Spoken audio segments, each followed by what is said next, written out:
तो लगा दो आग उन शास्त्रों, उन ग्रंथों को जिसमें इतनी सारी अमानवीय बातें लिखी गई हैं। तुम अपराध मुक्त समाज तो चाहते हो, तुम भ्रष्टाचार मुक्त समाज तो चाहते हो, लेकिन जाति मुक्त समाज नहीं चाहते। साथियों, जय भीम।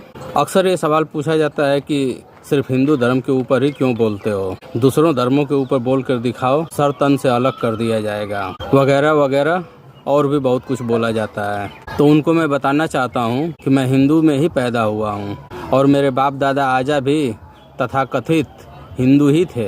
मैं खुद हनुमान जी का भक्ति किया करता था। जिन मान्यताओं का आज मैं विरोध करता हूँ, कभी उनका ही बहुत बड़ा समर्थक हुआ करता था।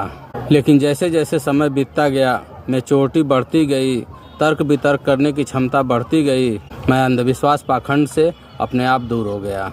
पहले मुझे भी लगता था कि हर काम भगवान की मर्जी से ही होता है, लेकिन बाद में पता चला कि नहीं, हम तो किसी साजिश के हिस्सा हैं। जो कुछ भी धर्मों के हिसाब से हुआ है वह भगवान की मर्जी से नहीं, कुछ पूर्व के चतुर चालाक लोगों की वजह से हुआ है। आप अनपढ़ थे, ये कुछ लोगों की मर्जी थी।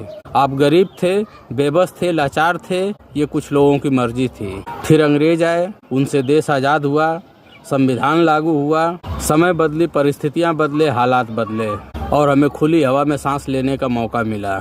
देश को आज़ाद हुए मात्र 75 साल ही हुए हैं। अभी आपके अंदर बेसिक बदलाव आना ही शुरू हुआ है कि पाखंडियों की बेचैनी बढ़ गई, षड्यंत्र चालू हो गए।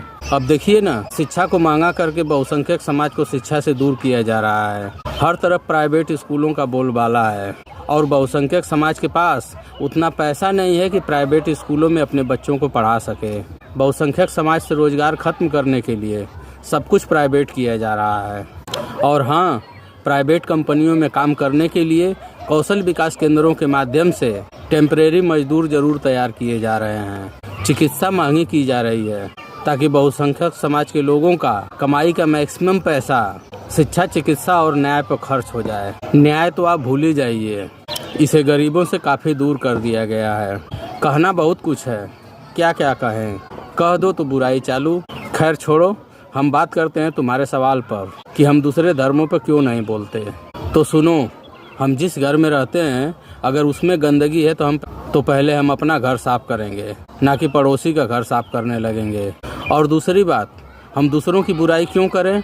तुम बताओ, किसने हमें अछूत बनाया? किसने हमें शूद्र बनाया? किसने हमें पढ़ाई लिखाई से रोका? कौन हमारे आगे हांडी और पीछे झाड़ू बांधा? कौन हमारे कान में शीशा पिघला कर डाला? कौन हमारी जुबान काट लिया है? कौन हमारी महिलाओं से स्तन टैक्स लेता था? किसके शास्त्रों में एक ही जुर्म की अलग अलग दंड की व्यवस्था है? कौन हमें जन्म से नीच बनाया? बताओ, मैं उसका विरोध करूं? संविधान में संशोधन और उसे बदलने की बात तो तुम खूब करते हो। जो हमारी ताकत है, जो हमारा सुरक्षा कवच है, तुम्हारे इस रवैये से तुम्हारा चेहरा बेनकाब हो जाता है।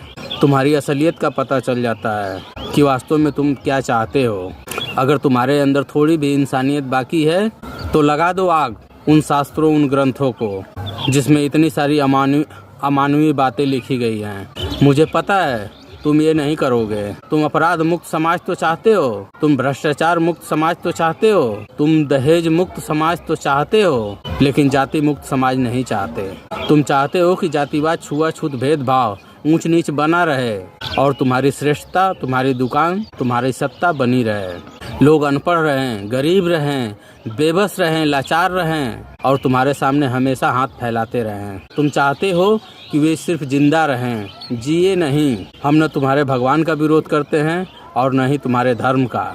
तुम जबरदस्ती उनको हमारे बीच घुसाकर सब कुछ भगवान की वाणी और भगवान की मर्जी बताकर हम सबको बेवकूफ़ बनाते हो, मूर्ख बनाते हो। तुम खुद हमारे ऊपर हुए अन्याय, अत्याचार, शोषण और जुर्म को धर्म संगत बताते हो और उसका बचाव करते हो। न तो तुमको भगवान से मतलब है और न ही धर्म से। तुमको तो सिर्फ अपने स्वार्थ से और श्रेष्ठता से मतलब है।